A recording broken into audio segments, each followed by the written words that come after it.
हाँ, तो शायद बारात जा रही हो, तो फिर ऐसे ऐसे आपको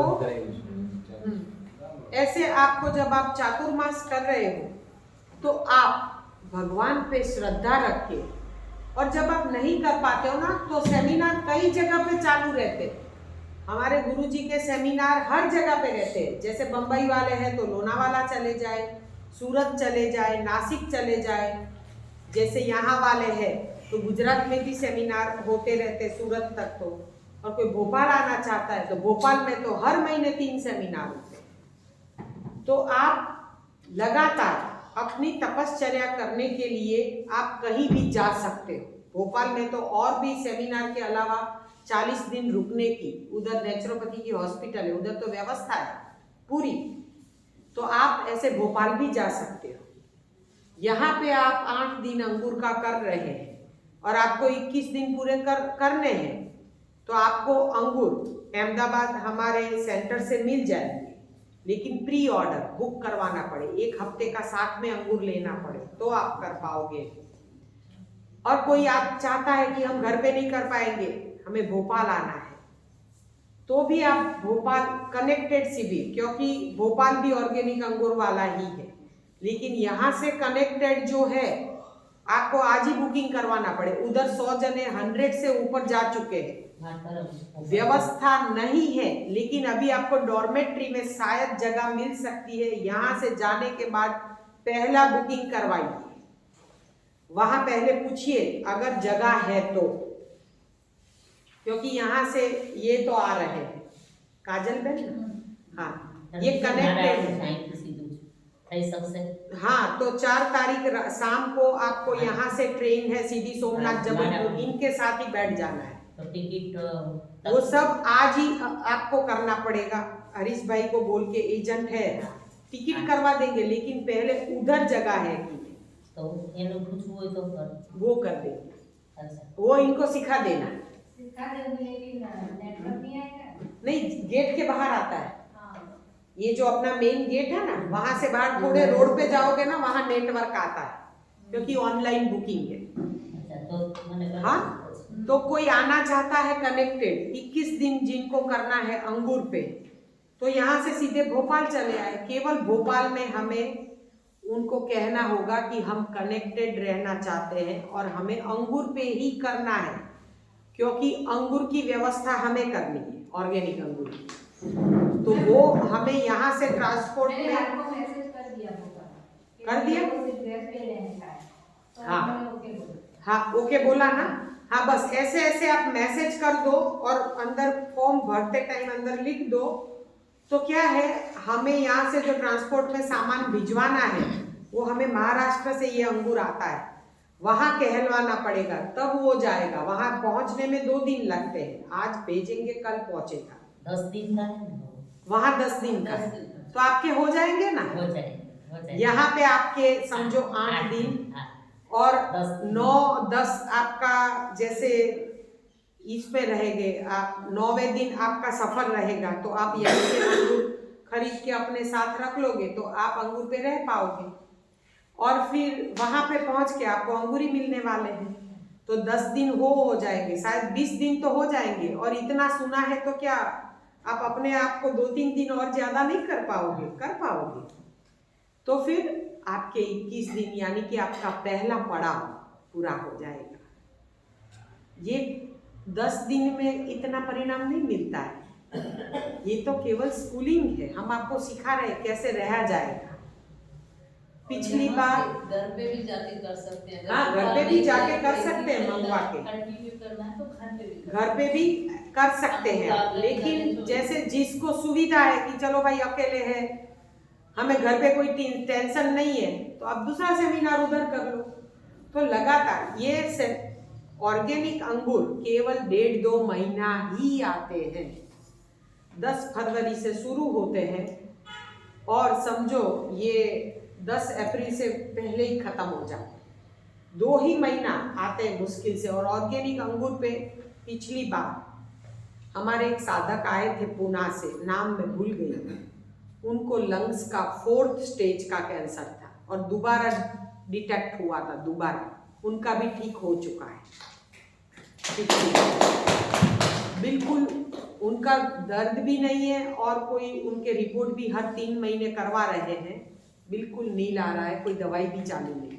4th स्टेज का करने वाला परमात्मा है, लेकिन करना आपको पड़ेगा, तपश्चर्या करनी पड़ेगी। उन्होंने लगातार ऑर्गेनिक अंगूर पे करीबन 2 महीना आए तो 2 महीने वो उस पे ही रहे, बिल्कुल उस पे, अंगूर के कलर से कोई मतलब नहीं है। फिर उन्होंने विविध रसाहार किया, यानी कि जो भी फल उनको ऑर्गेनिक मिलते थे उन पे उन्होंने रसाहार किया। उन्होंने चातुर्मास कंप्लीट किए और फिर उनको आहिस्ता आहिस्ता हमने एक बार जैसे मध्यम मार्ग पे लाए। अभी वो एक टाइम भोजन भी कर रहे हैं। अभी तो उनका एक टाइम शाम का भोजन चालू है, नॉर्मल भोजन जो अपन खाते हैं वो खाते हैं, उसमें डेयरी, बेकरी और गेहूं नहीं खाते हैं, तो उनका नहीं आ रहा है कुछ भी, न डायबिटीज, न कैंसर, न बीपी, न थायराइड, काफ़ी रोगों से घिरे हुए थे और एक भी गोली चालू नहीं, सब कुछ चला गया है। और एक टाइम जो भी घर में बनता है घर का खाते हैं, बाहर का अवॉइड करते हैं। कभी ना हो पॉसिबल, कहीं ऐसे बाहर शादी वादी में गए हैं तो ग्रेवी वाली चीज़ नहीं खाते, क्योंकि ग्रेवी किसी में पुरानी हो तो इसीलिए ऐसे चावल है, कोई ऐसी दाल है, ऐसा कुछ खा लेते हैं। लेकिन एक ही वक्त वो भोजन करते हैं। और ऐसा है कि लगातार 3 दिन शादी में रहना है तो फिर वो क्या करते हैं, खाना शाम को भी नहीं खाते हैं, वो नारियल पानी और जो भी किचन में कच्चा होता है वो चटनी के साथ ले लेते हैं। अपना खुद ख्याल रखते हैं, क्योंकि बाहर का कचरा पेट में डालना उससे अच्छा है फल लेके खा लो। तो अपने आप को वो मेंटेन कर रहे हैं और अपना कहीं भी जाके मैनेज करते हैं। तो आज देखो उनको अभी कोई परेशानी नहीं है और रिपोर्ट्स भी बहुत अच्छे आ रहे हैं। तो कोई भी रोगों को रिवर्स किया जाता है। कोई भी रोग आपकी जन्म कुंडली में नहीं लिखे है, किसी की जन्म कुंडली में लिखा हुआ बीपी, डायबिटीज, कोलेस्ट्रॉल, बाईपास लिखा हुआ है? किसी को नहीं लिखा हुआ है। ये शुगर, ये मोटापा भी एक बीमारी है, वो थोड़े ना हमारी कुंडली में लिखा होता है। ये तो गलत भोग का परिणाम रोग है। तो हर रोग, भोग बदलो और रोग गायब। और फिर आप चले आओ नेचुरोपैथी पे। ये हमारे मोना दीदी है, ये पूरे नेचुरोपैथी पे चलते हैं और ये पुष्कर में साधना करते हैं। ये हमारे मोना दीदी है ना, कल से आपको ये योग प्राणायाम वगैरह करवाएंगे, मेडिटेशन वगैरह। आज तो पहला दिन है। वो ब्रह्मचारी है, तपस्वी है, भोपाल से जुड़े हुए, हमें पहली बार भोपाल में ही मिले थे। और वो कई सालों से, वो नेचुरोपैथी के डॉक्टर हैं, उनके पास डिग्री है, उन्होंने ये कोर्स भी किया हुआ है। कल से आपको वो जल नीति, वो सब कुछ सिखाएंगे। अपने आप को कैसे ठीक करना है, वमन सिखाएंगे। सबको करना जरूरी नहीं है, लेकिन आपको सारा नेचुरोपैथी का सिखाएंगे। और जिसको करना है उसको योगिक क्रियाएं सुबह में होगी भी, जैसे आई वॉश है, वो सब कुछ इधर करवाया जाएगा। लेकिन कल से, आज पहला दिन, सब कुछ दीदी करवाएंगे।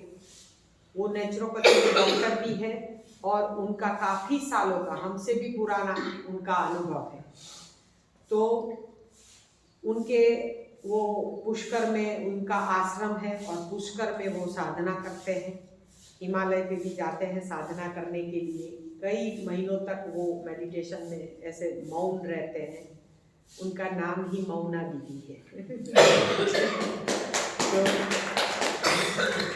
वो मौन में काफ़ी तपश्चर्या करते हैं। केवल मौन नहीं, फिर यहाँ भी ताला लगा देते हैं। तो फिर यानी कि ये भी नहीं डालते हैं और काफ़ी तपश्चर्या करते हैं।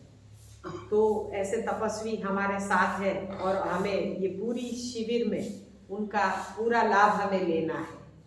बहुत अच्छा सिंगिंग भी करते हैं, गाते भी बहुत अच्छा है और भजन कीर्तन भी बहुत बढ़िया करवाते हैं। तो फिर रात को हम आनंद मेले में उनका भी लाभ लेंगे, सब अपना करेंगे। ऐसा नहीं है कि हम भी अपना जो भी आपका अंदर भाव है वो आप भी व्यक्त कर सकते हो। 1 घंटे 1.5 घंटे का आनंद मेला रहेगा तो उसमें हम उनका लाभ लेंगे। अगर हम जब ये सिस्टम में आगे बढ़ते और मध्यम मार्ग पे जाते हैं एक बार भोजन करने में, तो एक बार भोजन करके भी आपके रिपोर्ट पूर्ण तरह से अच्छे जीवन भर रह सकते हैं। ये मोना दीदी एक ही वक्त भोजन करती है, अभी वो रिपोर्ट करवा के आई है, बोले कि ट्राइग्लिसराइड कोलेस्ट्रॉल जो भी है उनका हर चीज, उनका हीमोग्लोबिन भी 13.5 है। जैसे कि हीमोग्लोबिन कम हो तो ही सारे रोग आते हैं, तो इनका सारे रिपोर्ट आर्मी ऑफिसर जैसे है। कब? क्योंकि वो उनके आश्रम में तेल खरीदते ही नहीं है, पकवा भोजन स्टीम फूड खाते हैं शाम को। बहुत ठंड होती है वहाँ पे तो कभी सूप वगैरह भी लेना पड़ता है, लेकिन तेल मिर्ची नहीं लेते हैं। तो आज उनके रिपोर्ट आर्मी ऑफिसर जैसे है। तो आप भी सात्विक भोजन लेके आप अपने रिपोर्ट जीवन पर्यंत ठीक रख सकते हो। कभी शादी में गए और कुछ खा लिया, उसका चिंता मत करें, क्योंकि फिर ब्रह्मास्त्र अपने हाथ में है। हाँ, संजीवनी क्रिया कर लो और संजीवनी जूस पी लो तो फिर हो गया आपका पेट साफ, तो सभी रोग माफ। तो ऐसे हमें ये प्रथा अपनानी है। अब हम आगे बढ़ते हैं कि तपश्चर्या आपको अभी एकाहार पे करनी है, लेकिन ये त्रिसूत्री साधना कैसे की जाती है और उसमें किसी भी चीज़ों का जो निषेध किया गया है वो क्यों किया गया है, वो हम आपको अब आगे समझाते हैं। तप का आपने समझ लिया।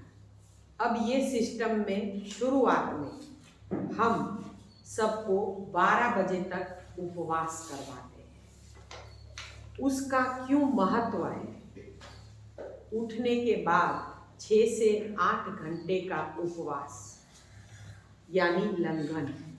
लंघनम परम औषधम क्यों कहा गया है? हमारे शास्त्रों में, हमारे वेदों में पहले से कहा गया है कि लंघनम परम औषधम। लंघन यानी उपवास।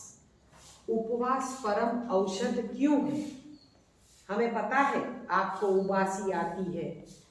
पहले हमने ये भी सोचा कि हम पहले दिन उनको काढ़ा पिला दें, लेकिन हमने सोचा हम इधर 10 दिन का सेमिनार करना चाहते थे, लेकिन हमारी डेट्स ऐसी आ गई कि हमें 8 दिन का करना पड़ा, क्योंकि 21 तारीख को हमारे गुरुजी का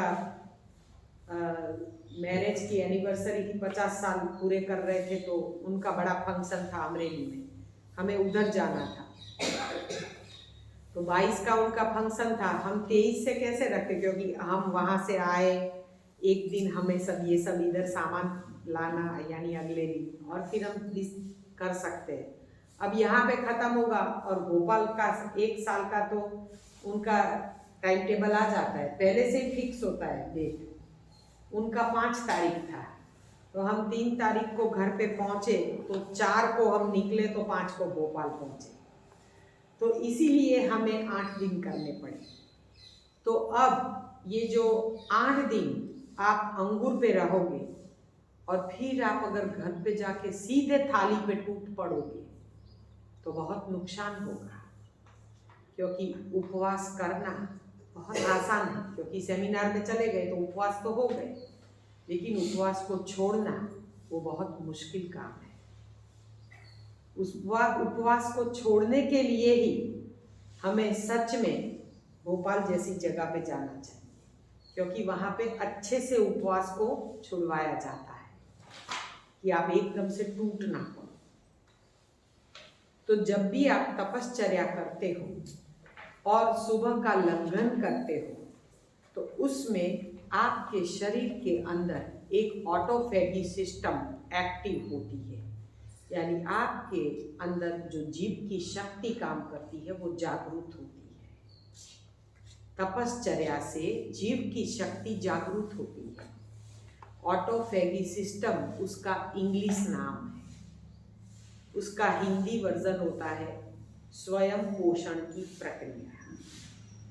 ऑटोफेगी सिस्टम वो कैसे एक्टिव होती है, यानी कि 16 घंटे का उपवास आप सबको पता है ना, सुबह जैन बताती है और अभी तो YouTube में भी काफ़ी वीडियोस आ चुके हैं 16 घंटे का इंटरमिटेंट फास्टिंग। हाँ, तो वो फास्टिंग क्या काम करता है? Intermittent fasting